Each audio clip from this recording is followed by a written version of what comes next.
من الشیطان اللعین الرجیم بسم اللہ الرحمن الرحیم الحمد للہ رب العالمین والصلاة والسلام علی اشرف الانبیاء والمرسلین شفیع المذنبین الذی بعثہ رحمتا للعالمین سیدنا و مولانا ابی القاسم محمد علی سیدہ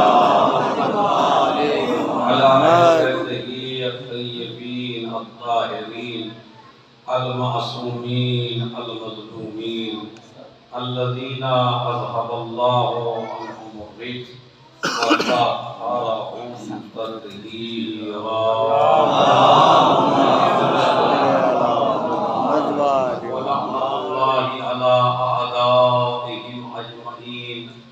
من یومنا هذا الى قیام یوم الدین اما بعد قال اللہ تعالی وتبارک فی کتابہ الکریم وهو اصدق القائلین وقولہ الحق۔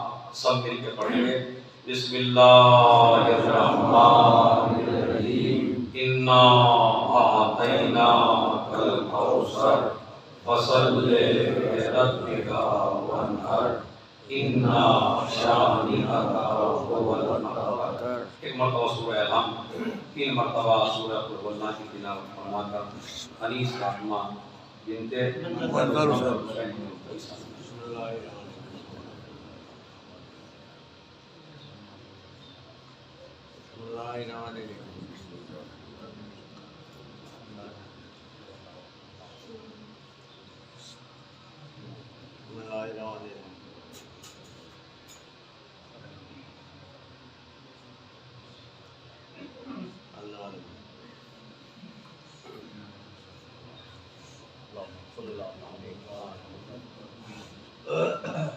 لوگ جو باہر بیٹھے ہیں ماشاءاللہ بھی اندر جگہ ہے اور بڑا اندر کیا جائیے ابھی کافی جگہ ہے اندر، باہر جو آئیں گے بعد میں بیٹھیں گے سبھی آ جائیں گے۔ صلوات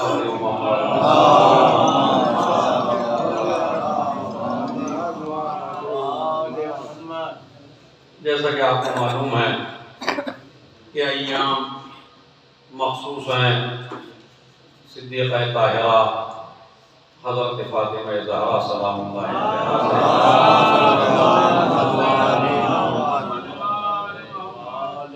انہی کے حوالے سے چند باتیں آپ حضرات کی خدمت میں پیش کرنا ہے، اور 2-3 علماء کرام یہاں پہ موجود ہیں، ان کی بھی تائید رہے گی، لیکن انشاءاللہ اگر آپ کی مجلس اپنے دلوں میں اس کو بسا لیے تو جب آپ نماز پڑھیں گے اور نماز میں ایک چھوٹا سا سورہ پڑھیں گے تو آپ کو نماز پڑھنے میں مزہ آئے گا۔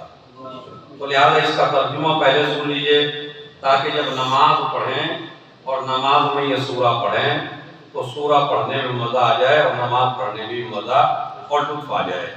اس لیے کہ یہ بات آپ یاد رکھیے کہ جتنا لطف انسان عالم بن کے اٹھا سکتا ہے اتنا انسان لطف جاہل بن کے نہیں اٹھا سکتا۔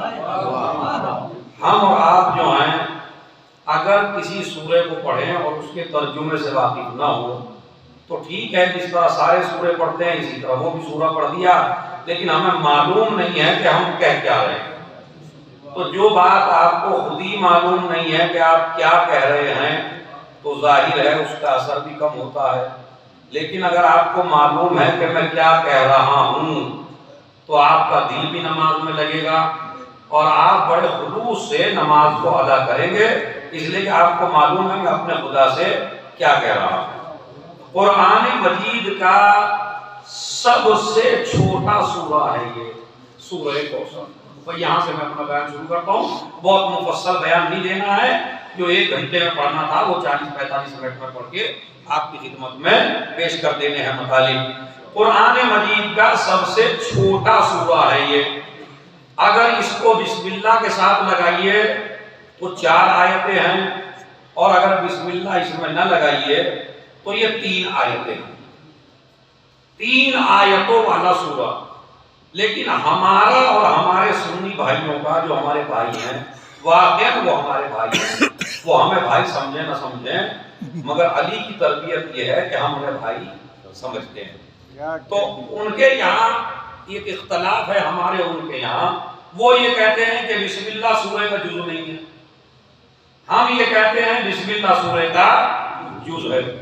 اچھا ان کی بھی کچھ مجبوریاں ہیں اور ہماری بھی کچھ مجبوریاں ہیں، مطلب وہ بھی ہماری طرف نہیں آ سکتے اور ہم بھی ان کے نظریے کے قائل نہیں ہو سکتے، کیونکہ ان کو بھی مجبوریاں ہیں اور ہماری بھی مجبوریاں ہیں۔ دیکھیں ان کی مجبوریاں یہ ہیں کہ اگر حدیث نہ ہوتی مولا کی کہ میں وہ نقطہ ہوں جو بے کے نیچے ہے، تو پھر مسلمان کو بسم اللہ جز ماننے میں کوئی پریشانی ہوتی نہیں۔ ساری پریشانی ان کو یہ ہے کہ علی نے یہ کہہ دیا کہ میں وہ نقطہ ہوں جو بے کے نیچے۔ اب وہ علی کو تو برداشت نہیں کرتے بھائی، مولا علی جو ہیں ہر ایک آدمی کے حلق سے اترنے والے نہیں ہیں۔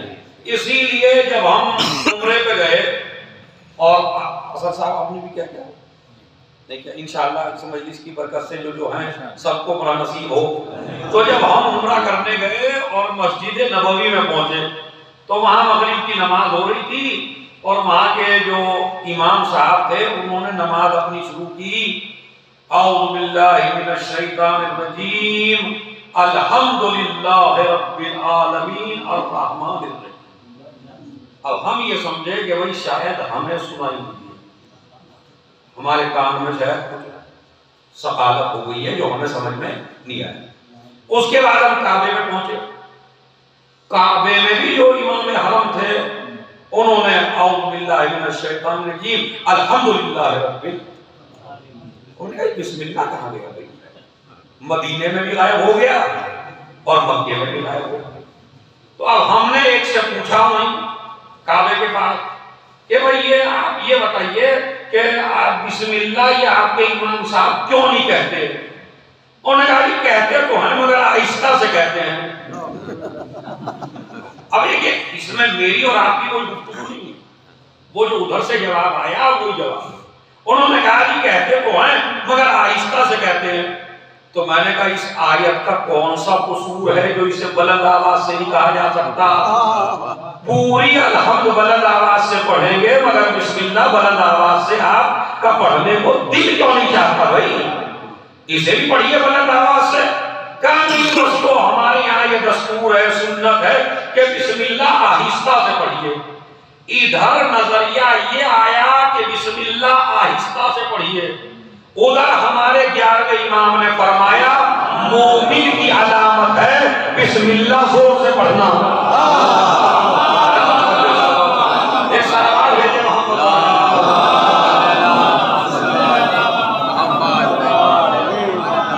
یہ 2-3 شاعر مجھے نظر آ رہے ہیں، اگر اس مفہوم کو وہ نظم بھی کریں تو بہت اچھا نظم ہوگا۔ کیا کہ جناب بسم اللہ ہم نہیں کہتے، کیوں؟ اس لیے کہ ہمارے یہاں معیار یہی ہے بسم اللہ کو آہستہ سے، بالکل ایک مجلس کا لفظ میں اتارنا چاہتا ہوں آپ کے ذہن میں تاکہ اچھا اگر میرے سنی بھائی سن رہے ہیں ان کو بھی برا نہیں لگے گا، کیونکہ میں ان کو کبھی برا کہتا ہی نہیں ہوں، میری عادت ہی نہیں ہے برا کہنے کی، تو میں کیوں اختلاف کروں؟ ہمارا مذہب اختلاف کرانے کا نہیں ہے، لیکن میں ان کے نظریات بتا رہا ہوں جس کو وہ خود کہتے ہیں۔ تو انہوں نے یہ کہا کہ ہم بسم اللہ زور سے نہیں پڑھتے۔ ہمارے 11ویں امام نے فرمایا مومن کی علامتوں میں سے ایک علامت ہے والجہر بسم اللہ الرحمن الرحیم، کہ وہ بسم اللہ کو بلند آواز سے پڑھے۔ ادھر کہتے ہیں خاموشی سے پڑھیے، ہمارے امام کہتے ہیں بلند آواز سے پڑھیے۔ اب میں آپ کو ایک جملہ سمجھا دوں اور اس کی گہرائی میں آپ چلے جائیے گا خود ہی۔ امام کہہ رہے ہیں بآواز بلند پڑھیے۔ حد یہ ہے کہ اگر آپ کھیت سے بھی آئے ہوں اور بھوک آپ کو بہت زیادہ تیز نہیں لگ رہی ہو تو میاں دسترخوان پہ ٹوٹ نہ پڑیے، جتنے کہ روٹیاں اتنی کھاؤ گے جتنی بسم اللہ کے ساتھ کھاؤ گے۔ ہمارے یہاں جوان آتا جلدی سے ایک دم بیوی کو ٹانگ کے جلدی سے کھانا کھاؤ، اور بسم اللہ کس کی یاد ہے بھائی؟ بسم اللہ نہیں یاد رہتی کسان کے یا مولوی کے یا ہمارے، سب کو ہی میں لے لیتا ہوں تاکہ کوئی برا بھی نہ مانے بھائی کہ کسی کے بسم اللہ ہمارے یاد نہیں رہتی جلدی سے، اس لیے کہ ہمیں بھوک تیز لگتی ہے، جلدی سے ٹوٹ پڑتے ہیں۔ اور اس کے بعد کہتے ہیں مولانا صاحب 100 من اناج ہوا تھا، 100 من چاول ہوا تھا، اتنا چاول گھر میں تھا مگر برکت نہ ہوئی، اتنی دولت کمائی تھی مگر برکت نہ ہوئی، اتنا کھیتی میں ہوا تھا مگر برکت نہ ہوئی۔ تو بھائی جب بسم اللہ کھا جاؤ گے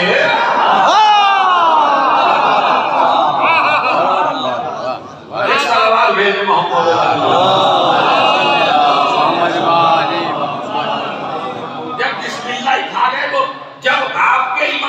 دیکھیں ماشاءاللہ کتنا اچھا سن رہے ہیں آپ، اور یہ تو جو شاعر ہے ماشاءاللہ بڑا سنجیدہ شاعر ہے اور اس کو میں بھی بہت زیادہ پسند کرتا ہوں سہیل کو، تو یہ سنجیدگی سے پڑھتا ہے، یہ بہت زیادہ ناٹک نہیں کرتا ہے، ورنہ آج کل دیکھیے جس طرح یہ اشعار پڑھ رہے تھے اگر کوئی اور شاعر ہوتا تو جب تک آپ کو اٹھا نہ دیتا یہاں فرش سے تب تک وہ تھوڑی سمجھتا میں کامیاب ہوں، کیونکہ کامیابی کا معیار ہے آپ تھوڑا سا بلند ہو جائیں، گھٹنوں کے بل کھڑے ہو جائیں پھر تو مجلس بھی کامیاب ہے اور محفل کا تو کوئی انتہائی نہیں ہے، کیونکہ جو آتا ہے اور کھڑا کرنے کے چکر میں تو بہتر ہے میاں اصول بدل لو، کھڑے ہی ہو کے سن لیا کرو۔ جب معیار یہی بن گیا مجلس کو اور اس کا تو خیر بڑی سنجیدگی سے ماشاءاللہ سنا، آپ نے بھی سنجیدگی سے سنا، اس نے بھی سنجیدگی سے پڑھا، وہ پڑھتا ہی سنجیدگی سے ہے اور اچھے اچھے اشعار آپ کی خدمت میں پڑھے۔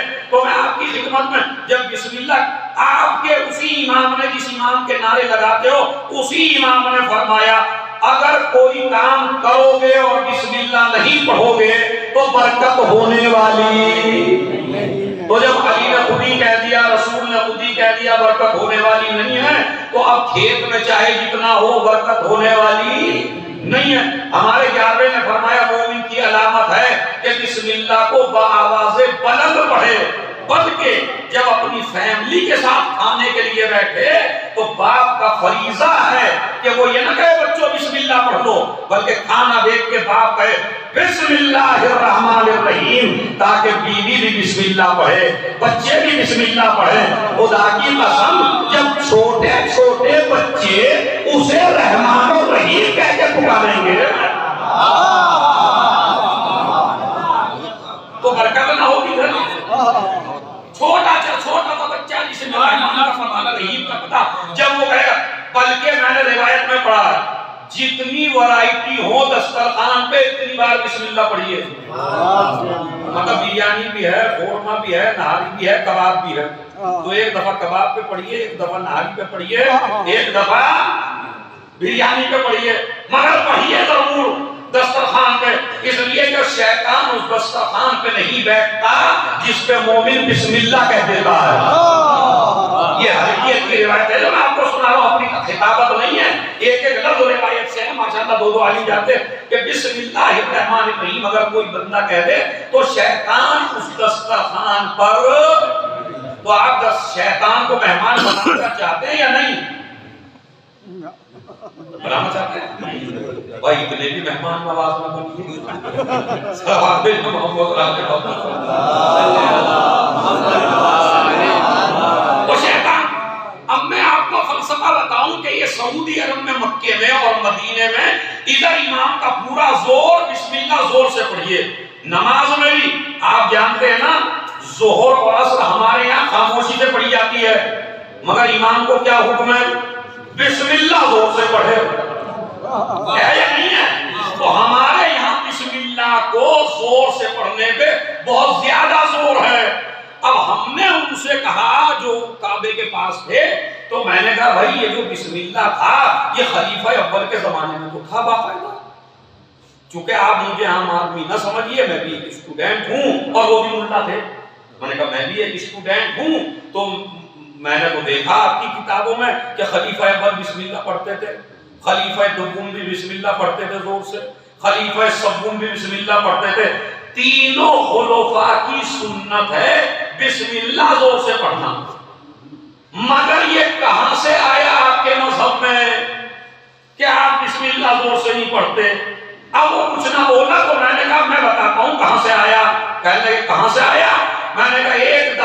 شام میں امیر شام معاویہ نے نماز پڑھائی.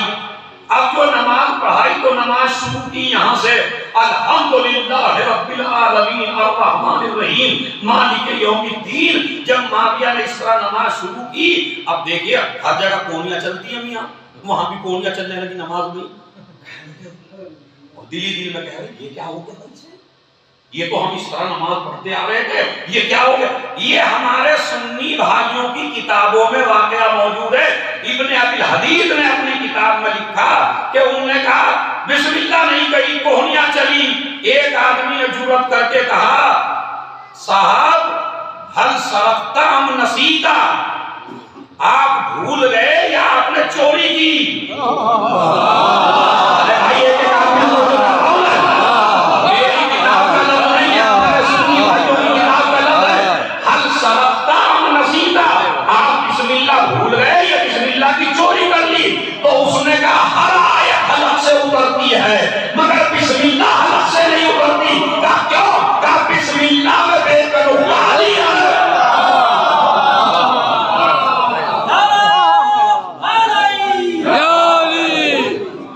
ایک سروال بھیجے محمد والا.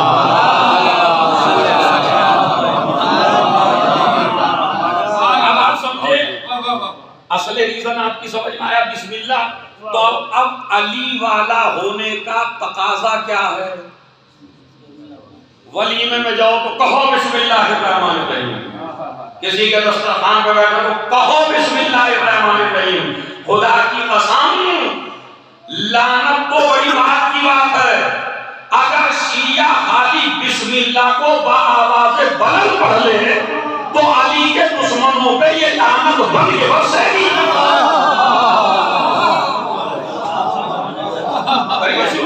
تو انشاءاللہ آپ سے ارادہ بنا, آپ کا جلدی بنا تو دسترخوان پہ ہوگی انشاءاللہ. صلوات پڑھے محمد. یہ ایک پیغام تو میں نے آپ کو دے دیا.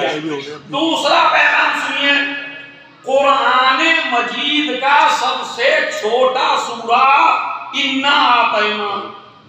ذرا پڑھیے سب مل کے ایک دفعہ, چونکہ اس میں بھی شہزادی کی کچھ باتیں ہیں. بسم اللہ الرحمن الرحیم. انا اعطینا کا الکوثر. یہ میرے پیغمبر ہم نے آپ کو کوثر عنایت کیا. اب کوثر سے مراد ہے, یہ بھی اپنی کتابوں سے نہیں بتاؤں گا آپ کو, چونکہ ایام فاطمیہ ہیں, اس میں ریسرچ ضروری ہے تاکہ جب آپ مجلس سے اٹھیں تو آپ کو ایک ایک چیز کا علم ہو, نالج ہو. تو اب کوثر کیا ہے؟ کہنے لگے کوثر سے مراد ہے حوض کوثر. کوثر سے مراد ہے, زور سے بولیے بھائی, حوض کوثر. دوسرے صاحب آئے, انہوں نے کوثر سے مراد ہے علماء امت. تیسرے صاحب آئے, انہوں نے کوثر سے مراد ہے جنت کی نہر. ایک نے کہا کوثر سے مراد ہے قرآن. ایک نے کہا کوثر سے مراد ہے شفاعت. ایک نے کہا کوثر سے مراد ہے نبوت. مگر کل ملا کے اتنے نظریے لے آئے, مگر جو اصل نظریہ تھا اس سے مجمع کے ذہن کو ہٹانے کی کوشش کرتے رہے. اب میں آپ کو ایک ہی مرحلے میں, چونکہ اگر یہ خمسہ ہوتا تو میں رکوع پہ چلتا, لیکن مجلس ایک ہی ہے اور ایام فاطمیہ کی اسٹارٹنگ ہے, تو آپ اس طرح سن لیجئے. کیا ہمارے سنی بھائیوں کی کتابوں میں یہ حدیث موجود نہیں ہے؟ حدیث قدسی لولا کلمہ خلقت الافلاک. اے میرے نبی, اگر میں آپ کو پیدا نہ کرتا تو کائنات کی کسی شے کو پیدا نہ کرتا. حدیث قدسی ہے یا نہیں ہے؟ کائنات کی ہر شے صدقہ ہے نبی کا. بھائی جہاں آخر تک بیٹھے نا, خدا کی قسم میں بات پہنچ جائے, علوم مراد ہے, قرآن مراد ہے, شفاعت مراد ہے, جنت کی نہر مراد ہے, حوض کوثر مراد ہے. سارے نظریے بیان کرتے چلے جا رہے ہیں.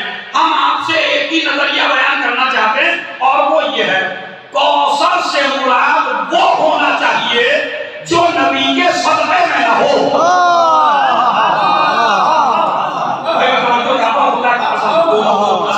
کیونکہ یہ بڑی محنت ہے میری,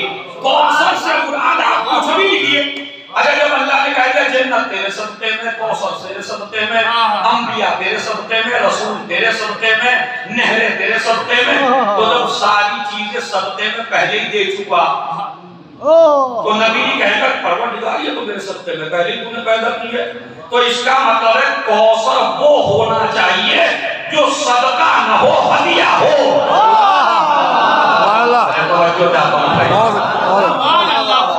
کوثر صدقہ نہیں ہو سکتا، کوثر ہونا چاہیے ہدیہ. اگر مثلا میں نے نین پور میں آپ کو 100 بیگھے زمین پہلی دے دی اور اس کے بعد کون میں 1 بیگھے دے دی میں نے آپ کو، کیا کون سی بات ہے بھائی؟ جب 100 پہلے بھی دی تو 1 بیگھے دینے سے اب کیا ہو رہا ہے؟ سمجھ. اس کا مطلب یہ ہے کہ جو چیزیں نبی کے صدقے میں ہیں وہ کوثر سے مراد نہیں ہو سکتی. کوثر سے مراد ہونی چاہیے وہ چیز جو نبی کے صدقے میں، زور سے بولیے، نبی کے صدقے. کبھی تو مسئلہ کلیئر ہوگا نا بھائی، نبی کے صدقے میں نہ ہو. اب ہمیں دیکھنا ہے نبی کے صدقے میں، پوری کائنات نبی کے صدقے میں ہے تو کوئی ایسی چیز ہو جو نبی کے صدقے میں نہ ہو، تبھی تو اللہ فخر کرتا ہوا اچھا لگے گا نا. اِنَّا أَعْطَيْنَاكَ الْكَوْثَرَ، ہم نے آپ کو کوثر دیا. کمال حیدری صاحب، آپ نے کیسی سنی ہے، میں نے بھی سنی، آپ نے بھی، دونوں شاگرد ہیں ان کے، لما کی سنی ہے. تو اب سنیے، انہوں نے ایسی دلیل دی، خدا کی قسم بھائی عالم کو بھی دعائیں دیا کریں، ایسی دلیل دے دی جس سے پورے مذہب کو ہی باطل کر دیا. انہوں نے کہا کہ آپ کو اگر کوثر کا مطلب جاننا ہے کہ کوثر سے مراد کیا ہے تو آپ کو نہ تفسیر پڑھنے کی ضرورت ہے، نہ عالم کا نظریہ پڑھنے کی ضرورت نہیں ہے، سورہ کوثر غور سے پڑھ دو. اگر خدا بھائی اس پہ میں آپ کو دیکھیے ایک آدمی سے وجہ چاہتا ہوں، سورہ کوثر غور سے پڑھ لو تو خود ہی پتہ چل جائے گا. نہ مفسر دیکھو، نہ عالم دیکھو، نہ راوی دیکھو، نہ روایت دیکھو. ہم نے کہا پڑھے کہ بسم اللہ الرحمن الرحیم، اِنَّا أَعْطَيْنَاكَ الْكَوْثَرَ فَصَلِّ لِرَبِّكَ وَانْحَرْ إِنَّ شَانِئَكَ هُوَ الْأَبْتَرُ. تمام کے تمام سنی شیعہ نے ترجمہ کیا، بے شک تیرا دشمن بے اولاد رہے گا. اس سے زیادہ کیا کروں؟ اللہ حیدری کی بات ہے، تمہارا دشمن بے اولاد رہے گا. اگر ابتر کا ترجمہ بے اولاد کا کرو گے تو کوثر کا ترجمہ اولاد کا ہوگا.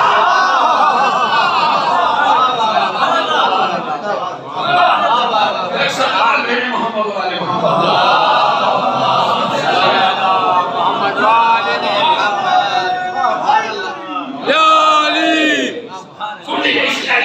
گہرائی سن لیجیے. کہتے ابتر معین کرے گا کہ کوثر کے معنی کیا ہے. ابتر کے معنی کیا ہے؟ بولیے دوسرے، بے اولاد. تو کوثر کے معنی اولاد. یعنی اللہ نے سورے کے آخر میں ایک ایسا لفظ رکھ دیا کہ اگر دنیا معنی بدلنا بھی چاہے تو اب کبھی معنی بدل نہیں سکتی. اچھا پھر اس کے بعد اس کا شان نزول دیکھ لیجئے. یہ بھی تو دیکھا جائے بھائی سورہ کب نازل ہوا. سورہ اب یہاں سے ایک ایک آدمی میرے ساتھ چلے 40-45 منٹ تک. سورہ کب نازل ہوا؟ نبی کے جو خدیجہ سے بیٹے تھے ان کا انتقال ہو گیا. ایک کا انتقال ہوا پھر دوسرے کا انتقال ہوا. نبی اپنے بیٹے کا جنازہ دفن کر کے آ رہے تھے.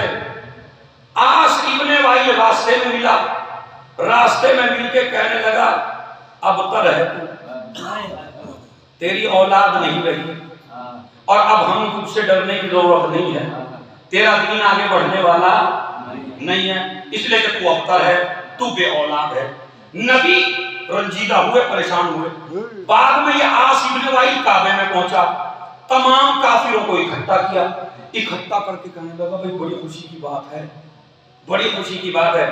تبلیغی جملہ کہہ دوں کیونکہ مجلسوں میں ضروری ہے تبلیغ کرنا.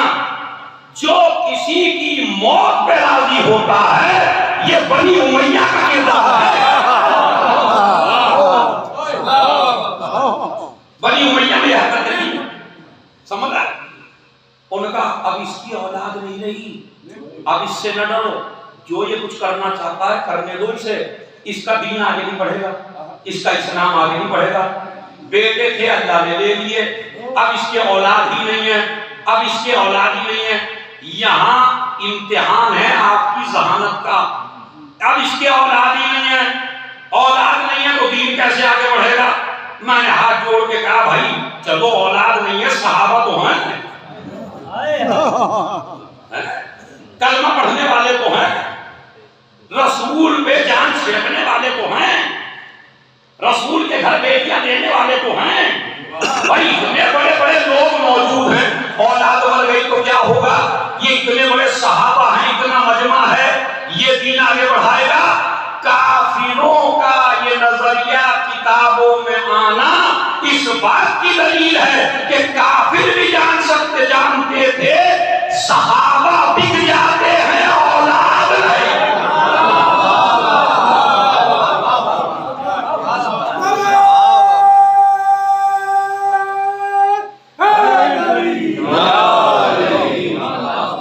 صحابی بک سکتے ہیں مگر اولاد بکنے والی نہیں ہے۔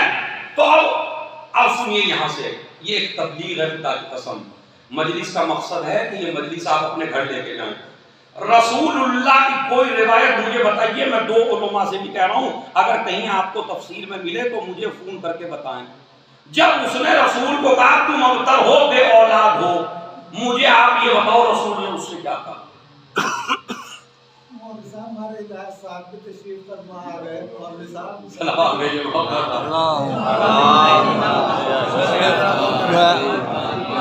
اصل یہ معلوم ہے دوست ہمارے ساتھ۔ تو خیر اب یہ بتائیے کہ رسول نے کیا کہا اس سے پلٹ کے؟ مطلب اگر آج میں آپ کو کوئی لفظ کہوں تو آپ اتنے سیدھے نہیں ہیں کہ مجھے کچھ نہ کہیں، مجھے بھی آپ الٹا سیدھا بولیں گے۔ نبی کے لیے کوئی روایت نہیں آتی کہ عاص ابن وائل نے جنازہ دیکھ کے نبی کو ایسے سخت الفاظ کہے کہ نبی نے کچھ کہا ہو۔ نبی نے کچھ نہیں کہا، نہ تو کہا خدا سے اور نہ کہا اس دشمن سے۔ نبی ہے خاموش۔ میں نے کہا یا رسول اللہ خاموش کیوں؟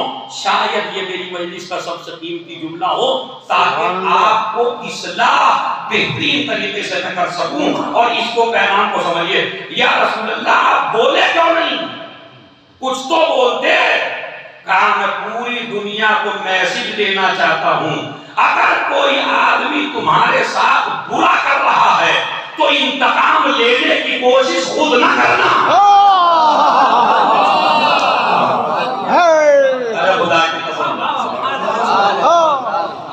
اچھا میں آپ سے اور پوچھ کے پوچھتا ہوں، مثلا اگر آپ اپنے دشمن کا بگاڑنا چاہیں کچھ، کتنا بگاڑ دیں گے؟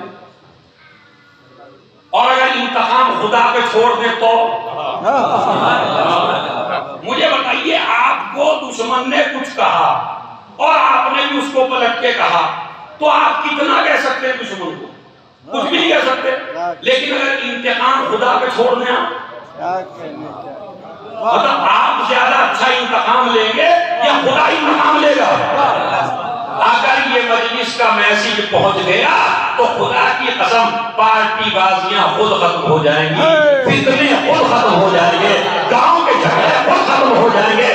ہماری سب سے بڑی پریشانی یہ ہے کہ دشمن سے انتقام لینا ہم خود چاہتے ہیں، خدا کے لیے کچھ نہیں چھوڑتے۔ رسول نے بتایا اگر انتقام میں لیتا تو وقتی انتقام لیتا، جب خدا انتقام لیتا ہے تو قیامت تک کے لیے انتقام لیتا ہے۔ اس نے مجھے بے اولاد کہا تو میں نہیں بولا، انتقام خدا نے ایسا لیا کہ میری نسل آج بھی ہے۔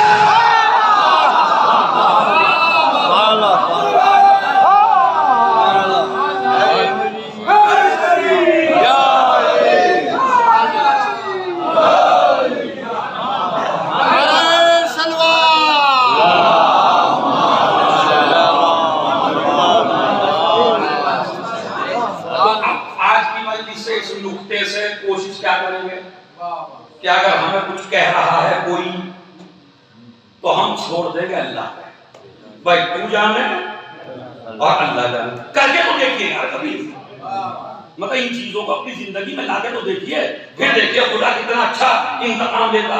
تو نہ اللہ سے کچھ کہا نہ اس سے کچھ کہا، مگر عزیزو اللہ کا وعدہ ہے نبی سے.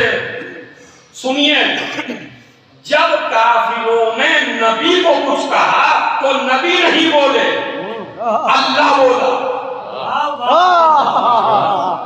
اور جب کافروں نے اللہ کو کچھ کہا تو اللہ نہیں بولا، نبی بولے. خدا کی قسم، اس سے زیادہ کہاں لے جاؤں میں آپ کو؟ اللہ کو کچھ کہا تو نبی بولے، نبی کو کچھ کہا تو خدا بولا. اور ایک تیسرا بندہ ایسا بھی تھا، اسے کسی نے کچھ بھی کہا تو کبھی نہ بولا، مگر جب نبی کو اور خدا کو کہا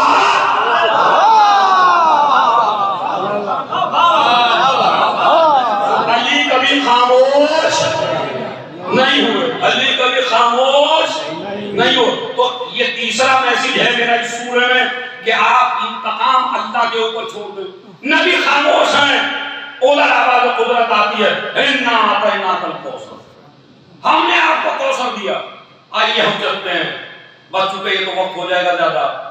علماء اہل سنت کے سب سے بڑے عالم فلسفی جن کا نام ہے فخر الدین، ہاں دیکھیں ماشاءاللہ کئی نے بول دیا، ایک دفعہ ذرا اور بول دیں. فخر الدین، ان کی کتاب ہے تفسیر کبیر. تفسیر کبیر بڑی فلسفی کتاب ہے، اچھے پڑھے لکھے کی سمجھ میں نہیں آتی. اتنا بڑا کام کیا ہے اس نے 15 اقوال نقل کیے کوثر سے مراد، کوثر سے یہ مراد، کوثر سے یہ مراد، کوثر سے یہ مراد. بعد میں لکھتا ہے کوثر سے مراد ہے اولاد. خدا کی قسم سنیے، کوثر سے مراد ہے. اب اس کا نظریہ سن لیں گے نا تو خدا کی قسم میراج خود بخود ہو جائے گی.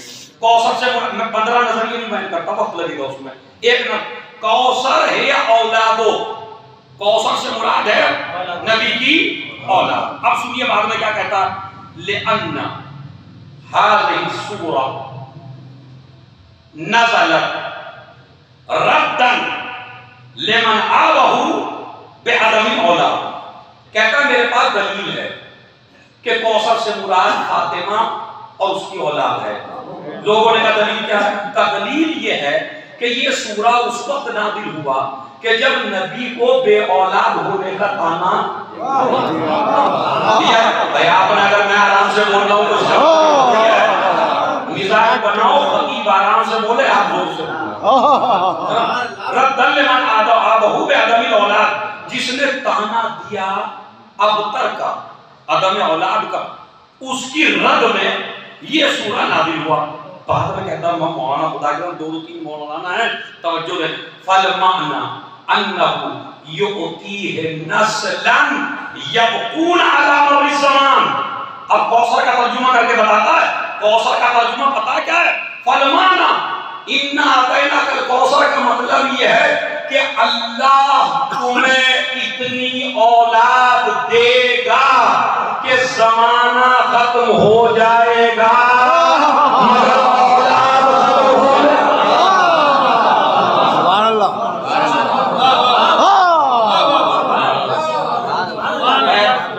جتنی محنت میں کر رہا ہوں تھوڑا سا محنت گھر تک لے جائیے.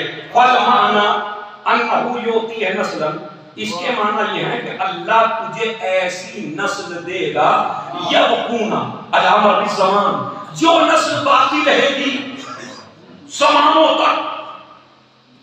سمجھ رہے؟ زمانے گزر جائیں گے مگر نسل ختم ہونے والی نہیں ہے. ترجمہ کر کے بعد میں پتا کیا کہتا ہے؟ فانظر، واقعاً کوثر سے مراد ہے اولاد. اب کیا دلیل دے دی؟ میں تو دعا کر رہا ہوں اس کے لیے خدا کی قسم اپنے عالم بھی نہ دے سکے ایسی دلیل. اور یہ دلیل دی نہیں ہے، اللہ نے دلوائی ہے، کیونکہ میری شہزادی کا مسئلہ ہے. کیا نسل دے گا جو زمانے تک باقی رہے گی. کہتے ہیں واقعاً اولادی ہے. فانظر، آپ ذرا غور و فکر کرو. اب یہ میری مجلس کا خلاصہ ایک آدمی جو ٹیک لگائے ہے یا ٹیک نہیں لگائے ہے، پتا کیا کہتا ہے؟ فالمعنى انه يعطي نسلا يكون على مر الزمان. بعد میں پھر جملہ کہتا ہے فانظر کم قتل من اہل بیت، ذرا تم اس دنیا میں غور کرو آل محمد کو کتنا قتل کیا گیا. نہیں دلیل دیکھیے آپ، خدا کی قسم دلیل بڑی مضبوط ہے. فانظر کم قتل من اہل بیت، کتنا مارا گیا. ہم آپ لگا شیعوں کو کتنا مارا گیا؟ 1400 سال سے لے کے آج تک داعش کسے مار رہا ہے؟ شیعوں کو. 1400 سال میں آپ کے خون کے دانے بنائے گئے، آپ کو دیواروں میں چنا گیا، آپ کو اتنا مجبور کر دیا کہ اپنی اولاد کو بھی نہ بتا سکے تم سید ہو یا غیر سید ہو، شیعہ ہو یا غیر شیعہ ہو. اتنا مارا گیا، اتنا مارا گیا. 1 لاکھ شیعہ ایک دن میں مرا. 1 لاکھ سادات حجاج کے زمانے میں ایک دن میں ماری گئی، قتل کی گئی. پتہ کیا کہتا ہے؟ لیکن فانظر کم قتل من اہل بیت، کتنے مارے گئے. جتنی طاقت میں لگاؤں آخری تک توجہ دیتا ہوں، کتنے مارے گئے. لیکن والعالم ممتلئ منہم، خدا کی قسم ان کو اتنا مارا گیا مگر آج بھی عالم ان سے جگمگا رہا ہے.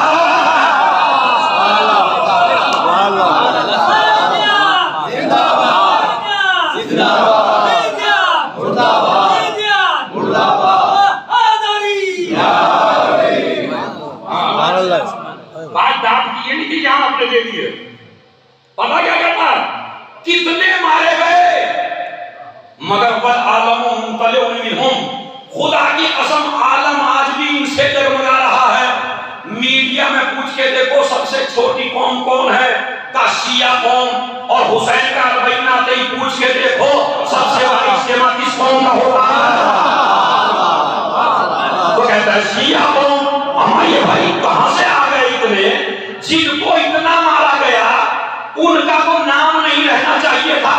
بعد میں جملہ کہتا ہے میاں، کہتے ہیں وَلَمْ يَبْقَ مِنْ بَنِي أُمَيَّةَ أَحَدٌ يُوبَعُ بِهِ. جن لوگوں کو مارا گیا تھا ان کی نسلیں آج تک ہیں. جن بنی امیہ نے مارا تھا ان کا ایک جملہ.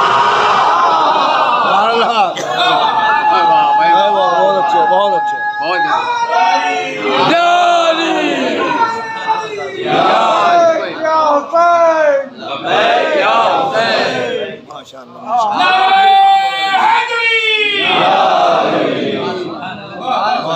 ماشاءاللہ. 2-3 عیسائی ہیں تو میں توجہ چاہتا ہوں ان سے. خاص کیا والعالم ممتلئ منہم ولم یبق من بنی امیہ احد یؤبع بہ. بنی امیہ کا کوئی آدمی ایسا نہیں ہے کہ جس کی طرف اشارہ کر کے کہہ سکے جو بنی امیہ کا وارث ہے. دلیل دیتا ہے نا.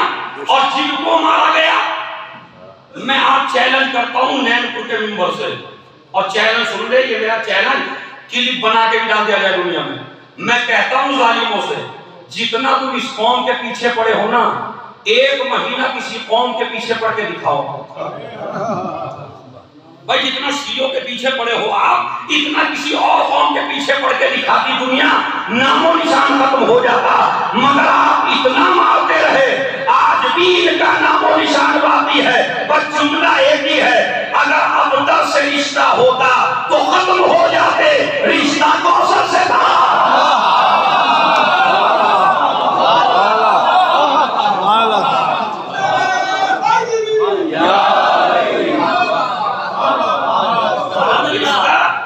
ابھی یہی ختم ہوتی اس کی بات. یہ کہتا فانظر، پھر غور کرو، کم کانا من الاکابر من العلماء. میری محنت بھی دیکھیے، کم کانا من الاکابر من العلماء. خالی ایسا نہیں کہ نسل باقی رہی، ان میں بڑے بڑے عالم بھی پیدا ہوئے. پتہ کالباقر والصادق والکاظم. ان کے چوتھے کو دیکھ لو وہ سب سے بڑا عالم، ان کے 5ویں کو دیکھ لو وہ سب سے بڑا عالم، ان کے 6ٹھے کو دیکھ لو وہ سب سے بڑا عالم. جوش کا بیٹا جوش نہ بنا، غالب کا بیٹا غالب نہ بنا، انیس کا بیٹا انیس نہ بنا. یہ فاطمہ کے گھر کی بہار ہے کہ 11 بیٹے علی جیسے ہوئے.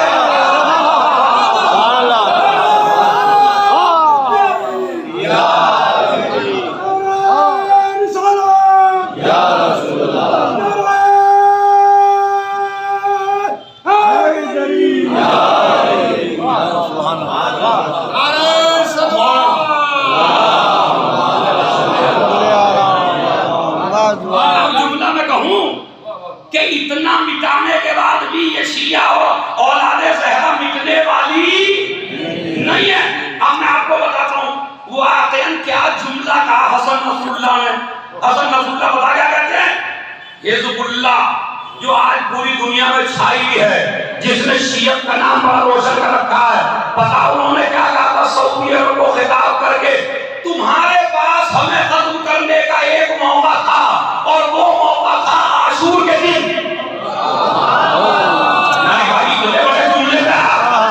تمہارے پاس کوثر کو ختم کرنے کا ایک موقع تھا اور وہ عاشور کے دن تھا، مگر جب تم اس دن نہ ختم کر سکے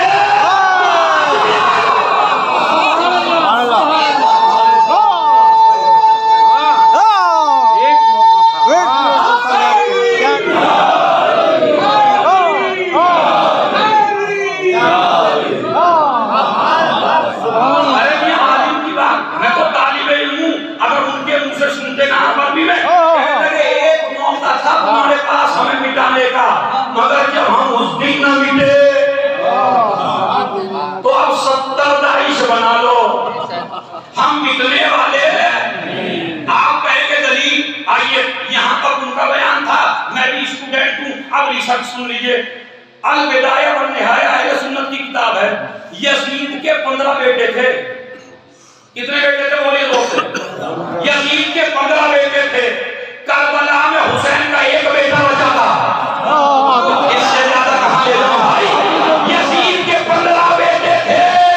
امام کا صرف ایک بیٹا تھا سجاد، مگر ایک سے آج پوری نسل پھیلی ہے.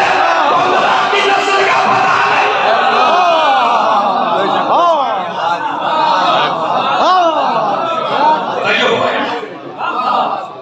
اب میں کروں گا ترجمہ.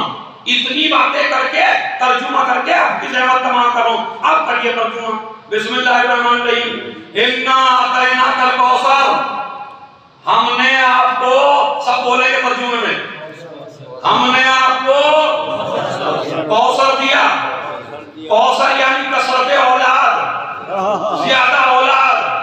پروردگار میں تیری قدرت کے قربان بیٹی دے رہا ہے ایک. سوچنے کی بات ہے نہیں. 2 بیٹے لے لیے، جو 2 بیٹے تھے وہ لے لیے اور ایک بیٹی دے دی. اور ایک بیٹی دے کے کیا کہتا؟ ہم نے آپ کو کثرت اولاد. اب میں چونکہ عربی گرامر کا اسٹوڈنٹ ہوں تو سمجھیے اردو میں 3 لفظ استعمال ہوتے ہیں عربی میں. ایک ہوتا ہے کثیر، کہتے نہیں مجمع کثیر ہے بھائی. ایک ہوتا ہے اکثر، ایک ہوتا ہے کوثر. تبھی تو نماز پڑھنے میں مزہ آئے گا نا سورے میں. کثیر، اکثر، کوثر.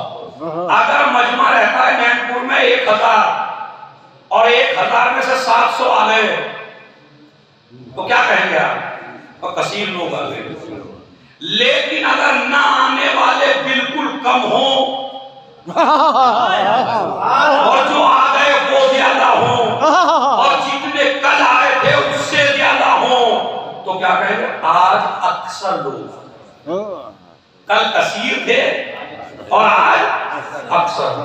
لیکن اگر کبھی اتنے آ جائیں کہ گنے نہ جائیں تو اس کے لیے عربی گرامر میں استعمال ہوتا ہے کوثر. قرآن نے یہ نہیں کہا ہم نے کثیر اولاد دی، قرآن نے یہ نہیں کہا ہم نے اکثر اولاد دی. اے پروردگار بیٹی ایک دے رہا ہے، کہہ رہا ہے کوثر. اب سنیے ذرا سچ کر لیجیے.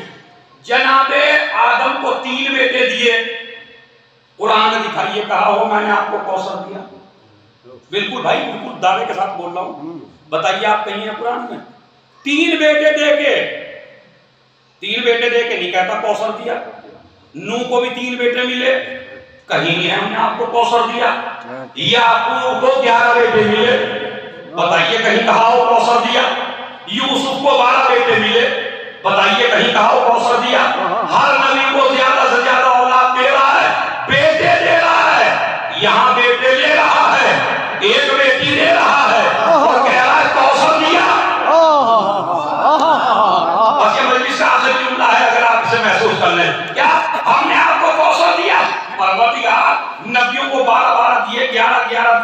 تین دیے، چار چار دیے، دو دو دیے، وہاں کوثر کا لفظ نہ کہا، اور ادھر بیٹی دے رہا ہے اور کہتا ہے ہم نے آپ کو کوثر دیا.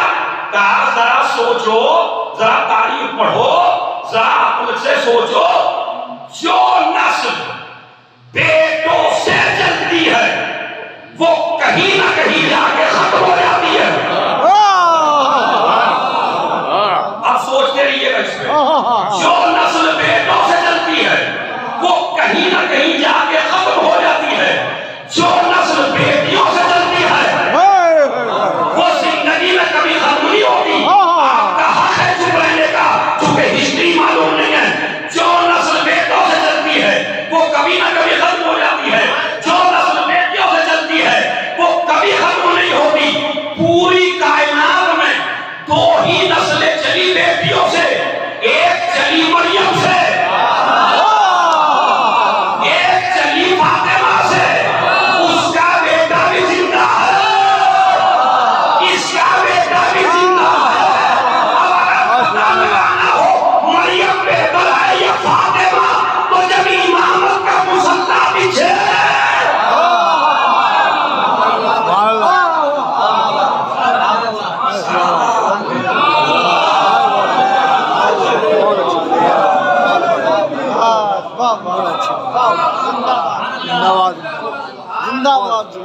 جب امامت کا مسلح بچھے گا تو پتہ چلے گا کہ کس کی نسل سب سے عظیم ہے. اسی لیے عیسیٰ آئیں گے اور امام کہیں گے عیسیٰ تم نماز پڑھا. روایت ہے باقاعدہ ہمارے سنی بھائیوں کتابوں میں ہے، میرا مولا کہے گا کہ عیسیٰ تم پڑھا لو. انہوں نے کہا میرے اندر اتنی طاقت نہیں ہے جو میں آپ کے آگے بڑھ جاؤں. جب یہ کتابوں میں لکھا ہوا ہے، جب علی کے بیٹے کو کوئی نبی نماز نہ پڑھا سکے تو علی کو کوئی صحابی نماز کیسے پڑھائے گا؟ نہیں پڑھائیں گے. مصلی بچھے گا پانی پر، اور پانی ڈبوئے گا نہیں. آپ ذرا بچھا کے دیکھیے مصلی پانی پر، مگر جس کے سمندروں کا حکومت ہو وہ پانی پر مصلی بچھا اور آئے گا. اختلاف بس اتنا ہی تو ہے، کوئی کہتا پیدا ہو گیا، کوئی کہتا پیدا ہوگا، مگر یہ تو سب کے یہاں ہے آئے گا. اور صحیح بخاری میں کہاں سے من ولد فاطمہ، فاطمہ کا بیٹا ہوگا.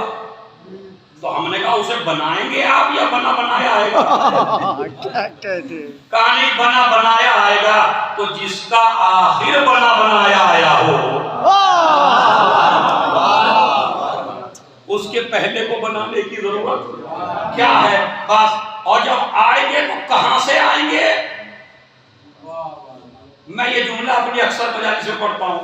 سعودی عرب کے کنگ نے ایران کو خطاب کر کے ایک بات کہی، اور وہ کہتا ہے اس کے امام زمانہ کو ہم جا کے وہیں ماریں گے ایران میں، چونکہ یہ ایران لشکر تیار کر رہا ہے اپنے امام زمانہ کے لیے، تو ہم اس کے امام زمانہ کی تلوار پہ تو زنگ لگ گیا ہوگا اور ہم اس کو وہیں جا کے ماریں گے. حسن نصر اللہ ٹی وی پہ آئے، میری تو سمجھ میں نہیں آتا، جو دین کا اتنا بڑا دفاع کریں وہ تو مقصر ہو جائیں. سبحان اللہ. یہ چھوٹے موٹے شاعر بال بڑھا کے بندے ڈال کے گلے یہ سمجھ رہے ہیں جیسے ہم سے بڑا کوئی مولا ہی نہیں ہے. ہو رہا بھائی آج کل ہو رہا ہے، بال بڑھانے سے ہی نہیں آتا، چوٹیاں بڑھا دی باقاعدہ، بندے پہن لیے، چھوم چھوم کے مراجے کو گالیاں دے رہے ہیں اور مجمدات دے رہا ہے. اما میاں جب آج تم مراجے کو برا کہلوا دو گے تو کل تمہیں گالیاں نہیں دیں گے. جب بڑے کی عزت اتروا دو گے، انہی ذاکروں سے میں کہتا ہوں، جب عالم کا امامہ اترواؤ گے تمہاری ٹوپی تو کبھی بھی اتار دے گا. تو یہ جو جھوم جھوم کے مرجیت کے، ہم ایک کتاب نہیں پڑھی، مدرسہ جا کے نہیں دیکھا، عربی کا پتہ نہیں ہے، اور بیان کر رہے ہیں فتوے، فتوے بیان کر رہے ہیں. بھائی بچ کے رہیے ان چیزوں سے. دیکھیے دفاع میں کون آیا ہے. جب شہزادی کے روزے پہ وقت پڑا تو کوئی ملک بچانے نہیں گیا، کوئی اخباری بچانے نہیں گیا۔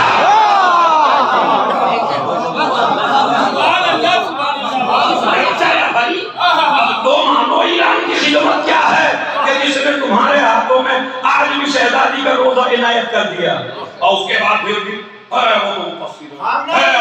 زندہ آباد زندہ آباد زندہ آباد، خامنہ ای رہبر زندہ آباد زندہ آباد زندہ آباد، آقائے سیستانی زندہ آباد زندہ آباد زندہ آباد، آقائے سیستانی زندہ آباد زندہ آباد زندہ آباد، حسن نصر اللہ زندہ آباد زندہ آباد زندہ آباد، حسن نصر اللہ زندہ آباد زندہ آباد زندہ آباد، لبیک یا حسین لبیک یا حسین لبیک یا حسین لبیک یا حسین، ہیہات من الذلہ ہیہات من الذلہ ہیہات من الذلہ ہیہات من الذلہ، لبیک یا حسین لبیک یا حسین لبیک یا حسین لبیک یا حسین، نعرہ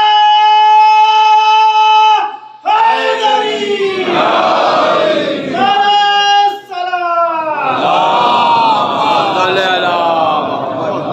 میں گزارش کر رہا ہوں ایام فاطمیہ میں، ہر جگہ میں یہ بات کہوں گا، جہاں بھی مجلس پڑھوں گا، آپ اسٹیٹس کو دیکھیے۔ یہ بیچارہ چھوٹا سا ذاکر یا چھوٹا سا شاعر جو آج یہاں ہے کل یہاں ہے، جیسے میں آج یہاں ہوں کل حیدرآباد میں تھا، آج یہاں ہوں، کتنی کتابوں کا مطالعہ پڑھنے کا وقت ملے گا مجھے بھائی؟ اور میں ٹارگیٹ کروں مجتہد کو، ہماری قوم کی عقل کو پتہ نہیں کیا ہو گیا، اچھا داد بھی بہت دیتی ہے، یہ سمجھتے ہیں داد دے کے جیسے ہم نے پتہ نہیں کیا کر دیا، اور یہ بیچارہ داد لے کے کر لیتا ہے کہ میں نے پتہ نہیں کیا کچھ کر لیا، کیونکہ آج کل جو ہو رہا ہے اگر داد دو تو تعریف کرتے ہیں بڑے پڑھے لکھے ہو آپ، تو ہمارا مجمع بھی چاہتا کیوں جاہل بنے بھائی؟ جب ہمیں بغیر پڑھے لکھے منبر سے یہ کہا جا رہا کہ آپ جیسا مجمع میں نہیں دیکھا پڑھا لکھا، تو بغیر پڑھے جب اتنی سند مل رہی ہے پڑھے لکھا ہونے کی تو یہ داد نہیں دیں گے بھائی، تو انہیں تو داد پیسے بھی دے گا۔ ایک بیگم نے دیکھا اپنے شوہر کو پردے کے پیچھے سے، اب وہ داد دے رہے تھے وہ، تو انہوں نے پوچھ لیا کہ آج تو آپ کے بھی ہاتھ اٹھ رہے تھے، کیا سمجھ میں آیا تھا ہمیں بھی تو بتاؤ؟ کیا سمجھ ہو مجھے تو کچھ نہیں آیا جب برابر والا اٹھا رہا تھا، سلوات بھیجو محمد والے محمد، تو خیر یہ تبلیغ تھی جو میں نے آپ کو کر دی ہے۔ تو چھوٹے موٹے آپ یہ تو دیکھیں ٹارگیٹ کسے کر رہا ہے، عالم کو ٹارگیٹ کرنے کا مطلب کیا ہے؟ تم نے 6 کتابیں نہیں پڑھی، عربی نہیں آتی، عربی میں نام لے دیتا اگر دیوہ خراب نہ ہو، نام لے دیتا، مشہور نوح خان پاکستان کا، میری ملاقات ہوئی آسٹریلیا میں، کہنے لگا قبلہ میرے 40,000 حدیثیں یاد ہیں، بڑے من کا تو بہت بڑا کمال کی بات ہے، اردو والی ہے، عربی والی ہے، کہنے لگا دونوں یاد ہیں عربی، اور جب نماز ظہر پڑھ رہے تھے تو بآواز بلند، اب میں نے ان سے کہا جو ہمارے جن کے ہم بانی جن کے یہاں موجود تھے، میں نے کہا ایسی 40 یاد ہیں، تو یہ مسئلہ چل رہا ہے اور وہ مجتہد کو گالیاں، وہ بھائی لمبے بال پڑھانے سے کوئی علم تھوڑی جاتا ہے، ان میں جمعے تو ہو سکتی ہیں،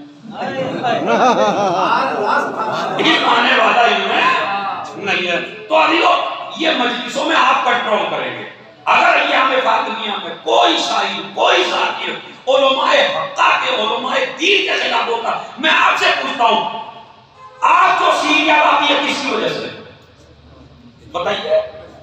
انڈیا والے گئے تھے، پاکستان والے گئے تھے، قربانیاں کس نے دی ہیں؟ انہوں نے دی ہیں، تو جب اس نے کہا سعودی عرب کے کنگ نے ہم ان کے امام زمانہ کو ماریں گے، تو حسن نصر اللہ بھی ٹی وی پہ آ کے کہنے لگے او میاں بھائی صاحب کنگ صاحب اگر تمہیں ہمارے امام زمانہ کو مارنا ہے تو آپ کو نہ ایران آنے کی ضرورت ہے، نہ عراق آنے کی ضرورت ہے، نہ لبنان آنے کی ضرورت ہے، نہ سیریا آنے کی ضرورت ہے، اس لیے کہ وہ ہمارا امام زمان نہ لبنان آئے گا، نہ سیریا آئے گا، نہ ایران آئے گا، نہ ایران آئے گا، وہ سعودی عرب میں آئے گا، سعودی عرب میں مکے میں آئے گا، مکے میں کعبے میں آئے گا، کرار کی اولاد ہے۔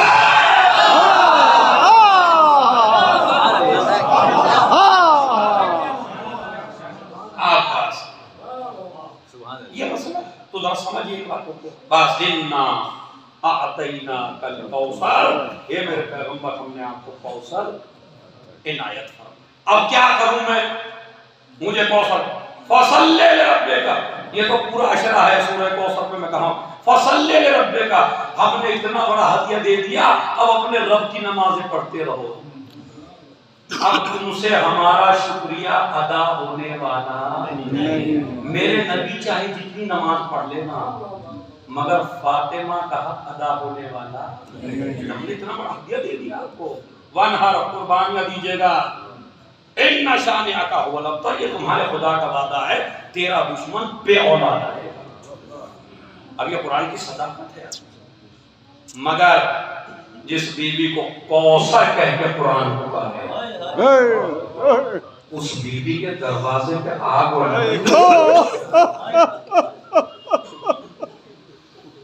آگ اور لکڑیاں نہیں، جلتا ہوا دروازہ گرا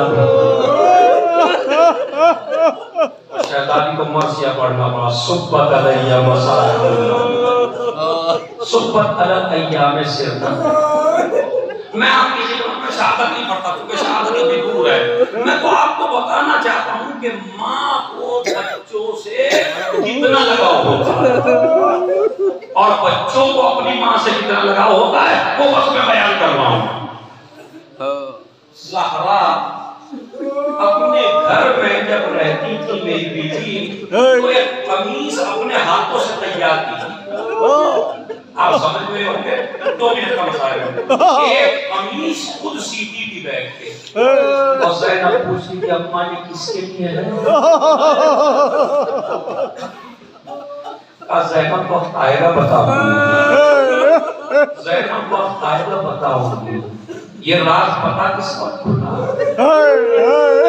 جانے والی ہیں اور وصیت کی، اور حسین نے بھی آ کے عاشور کے دن یہی کہا بہن کو قمیص کو لے کے آؤ۔ کتنا پیار ہے، کتنی محبت ہے، آپ کے آپ سے ماشاءاللہ جاری ہے۔ اور 2 چیزوں کے واقعے سناتا ہوں میں عزیزوں، 2 چیزوں کے، کتنی محبت ہے، کتنی محبت ہے حسین سے، ہر کام پہ سائے کی طرح ساتھ پھری ہوں، ٹھوکر بھی جو کھائی ہے تو میں ساتھ نہیں۔ سب سے زیادہ وصیت مولا علی کو حسین کے بارے میں، جناب زینب کو وصیت کی میری لال جب حسین رخصت آخر کے لیے آئے تو میری طرف سے گلے کا بوسہ لے لے۔ یہی وجہ ہے جب حسین چلنے لگے اور زینب نے کہا بھیا ذرا گردن کو جھکاؤ، کیا بات ہے، میں بوسہ لینا چاہتی ہوں گا۔ زینب کیوں؟ اماں نے کہا تھا جب ہم جان بھی رہا تو حسین کے گلے کا بوسہ لینا، اس لیے کہ سوکھے گلے پہ خنجر چلے گا۔ میرے مولا حسین نے کہا زینب تم بھی بازوؤں سے نگاہ ڈالو۔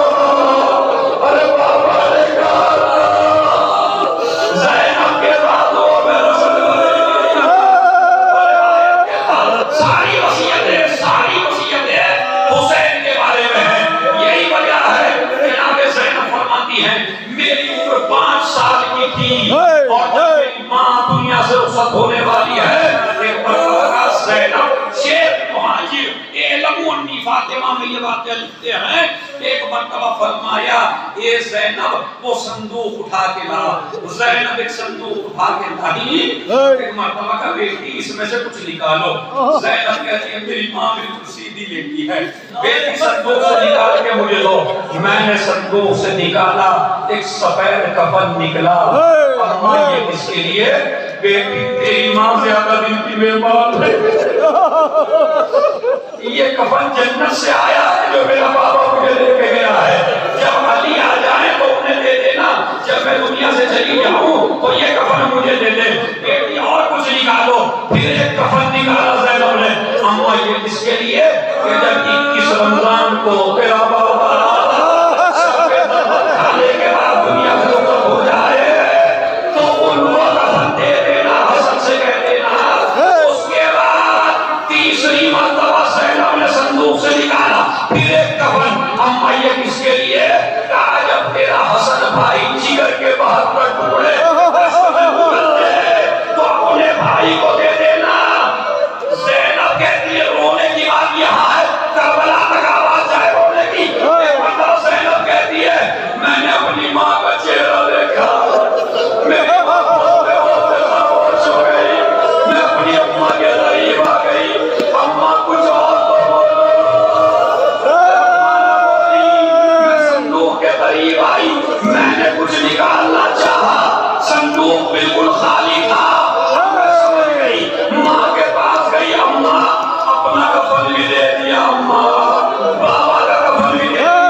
اللهم اغفر للمؤمنين والمؤمنات والمسلمين الأحياء منهم والأموات تابع بيننا وبينهم بالخيرات إنك مجيب الدعوات إنك على كل شيء قدير. ایک مرتبہ سورہ الحمد، 3 مرتبہ سورہ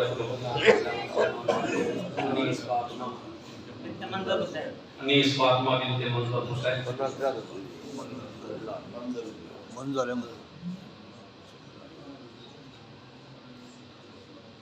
اللہ